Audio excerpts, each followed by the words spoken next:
வாழ்க வையகம், வாழ்க வையகம், வாழ்க வளமுடன். குரு வாழ்க, குருவே துணை. மணவளக்கலை உறவுகளுக்கு கோபாலின் வணக்கங்களும் வாழ்த்துக்களும். அருட்தந்தை வேதாத்திரி மகரிஷியின் மணவளக்கலை பற்றி தினமும் சிந்தித்து கொண்டிருக்கின்றோம். இன்றைக்கு மௌனம் என்ற தலைப்பில் சிந்திக்கவிருக்கிறோம். நாம் கருத்தொடராக பெற்ற வினை பதிவுகளையும் பிறவி எடுத்த பின் ஆற்றி பெற்ற வினைப்பதிவுகளையும் தன்மைகளாக பெற்றவர்கள் ஆகிறோம். நம் வினைப்பதிவுகள் அனைத்தும் புதையல் போல உயிர் என்னும் இயற்கை கம்ப்யூட்டரில் அடங்கியுள்ளன. காலத்தால் மலரும் அப்பதிவுகளின் வெளிப்பாடுகளே எண்ணங்கள், செயலார்வம், நோய்கள், இன்பத் துன்பங்கள் யாவுமாகும்.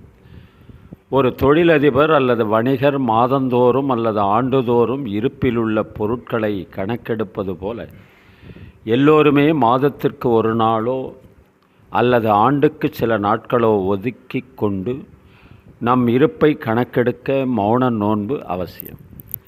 இந்த கருத்தோடு தவத்தால் அறிவை அமைதிக்கும் கூர்மைக்கும் கொண்டு வந்து அகத்தாய்வால் நமது இருப்புக்களை கணக்கெடுத்து புதிய திட்டத்தால் ஆக்க வாழ்வுக்கு வழி செய்து கொள்ள வேண்டும்.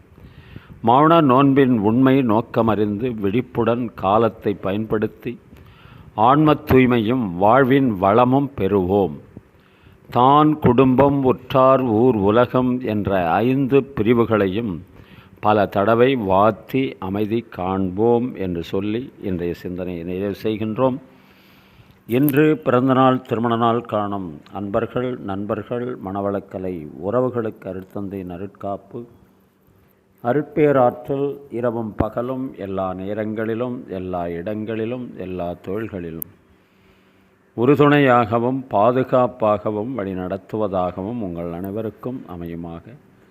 அருட்பேராற்றல் கருணையினால் உடல் நலம், நீளாயுள், நிறை செல்வம், உயர்ப்புகழ், மெய்ஞானம் ஓங்கி வாழ்க வளமுடன் என்று குரு நினைவோடு வாழ்த்தி மகிழ்கின்றோம். திருமணத்திற்காக காத்து கொண்டிருக்கும் பெண்கள், பிள்ளைகள் இவர்களுக்கு நல்ல வரணமென்று விரைவில் திருமணம் நடைபெற வாழ்த்துகின்றோம். வாழ்க வளமுடன்.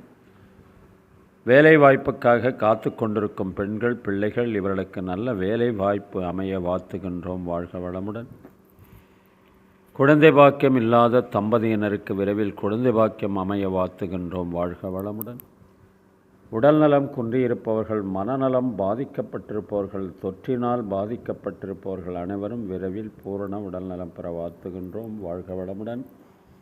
உலக மக்கள் அனைவரும் மணவளக்கலையில் இணைந்து உடல் நலம், உயிர் வளம், மனவளம், நட்பு நலம், ஆன்ம தூய்மை, இறைவனுறு பெற குருவருளும் திருவருளும் துணை நிற்க வேண்டி வாழ்த்துகின்றோம். வாழ்க வளமுடன். இன்றைய திரை இசை தத்துவ பாடலாக ஒவ்வொரு மனிதனுக்கும் 5 வகை கடமைகள் இருக்கிறது என்று அருட்தந்தை வேதாத்திரி மகரிஷி சொன்னது போல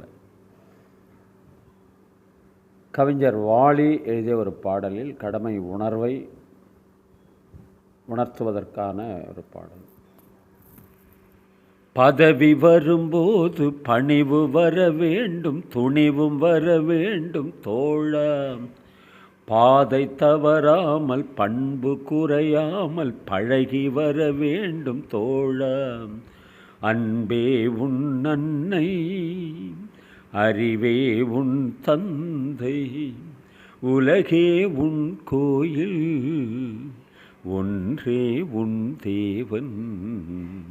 3 எழுத்தில் என் மூச்சிருக்கும், அது முடிந்த பின்னாலும் பேச்சிருக்கும்.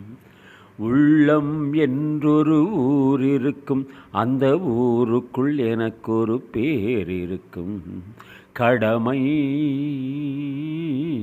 அது கடமை, கடமை அது கடமை. வாழைப்பூ போல பூமி முகம் பார்க்கும் கோழை குணம் மாற்று தோழா. நாளை உயிர் போகும், இன்று போனாலும் கொள்கை நிறைவேற்று தோழா. அன்பே உன் அன்னை, அறிவே உன் தந்தை, உலகே உன் கோயில், ஒன்றே உன் தேவன். மூன்றெழுத்தில் என் மூச்சிருக்கும், அது முடிந்த பின்னாலும் பேச்சிருக்கும். உள்ளம் என்றொரு ஊர் இருக்கும், அந்த ஊருக்குள் எனக்கொரு பேர் இருக்கும். கடமை அது கடமை, கடமை அது கடமை. வாழ்க வளமுடன்.